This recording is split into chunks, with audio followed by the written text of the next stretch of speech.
இப்போ நம்ம 10th lesson பார்க்கலாம்.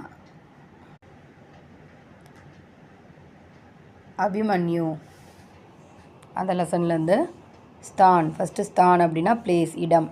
வீர்த்தா அப்படின்னா பிரேவரி. ஓகேங்களா? அடுத்தது உதாரண் அப்படின்னா எக்ஸாம்பிள். யுக்த அப்படின்னா வார். கே சாமன் அப்படின்னா லைக். சிந்தித் சிந்தித் அப்படின்னா ஒரீடு, கவலை.